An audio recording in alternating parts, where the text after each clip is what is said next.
Hey guys, it's me, Christina. So it's Fragment Friday.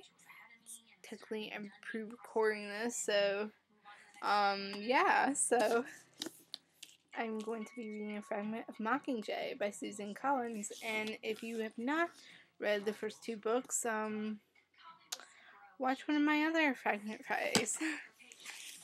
Bye. Bye if you haven't watched Mockingjay. But if you have, stay tuned and yeah, I'm gonna shut up. Part 1. The Ashes.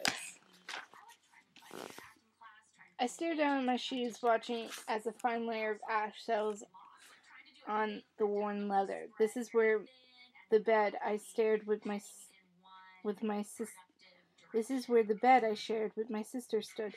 Over there was the kitchen, the table, the bricks of the chimney which collapsed, and the charred heap provided a point of reference for the rest of the house. How else could I orient myself in the sea of gray? Almost nothing remains of District 12. A month ago, the capital's firebombs obliterated the poor coal miners' houses in the scene, the shops in the town, even the Justice Building. The only area that escaped the incineration was the victors' village. I don't know why exactly. Perhaps so anyone forced to come here on the capital business would have somewhere decent to stay.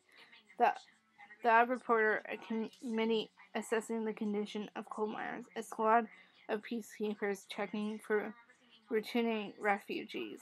But no one is returning except me, and that's the only for a brief visit. The authorities of District 13 were against my coming back.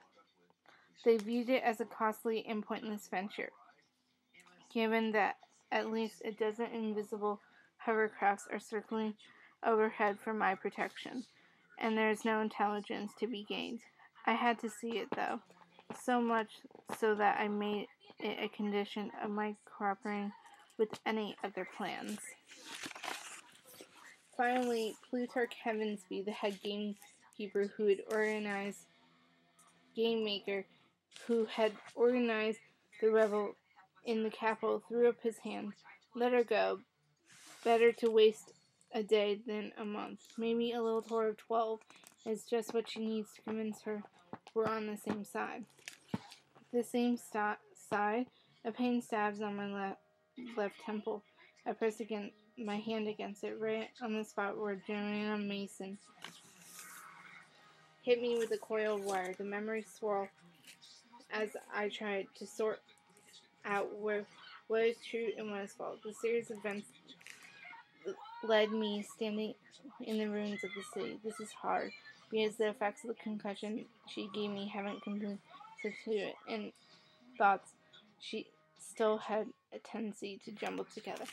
Also, the drugs they had used to control my pain would sometimes make me see things. I guess I'm not entirely convinced that I was hallucinating the night the floor of my hospital transformed into a carpet of wiring snakes. I used a technique once other doctors suggested. I start with the simplest I know to be true and work toward the more complicated, the list to roll in my head. My name is Katniss Everdeen. I'm 17 years old. My home is District 12. I was in the Hunger Games. I escaped. The capital hates me. Pia was taken prisoner. He's thought to be dead. Most likely he is dead. It is probably best if he is dead. So that is my Fragment Friday, and I will see everyone next Friday. Bye, guys.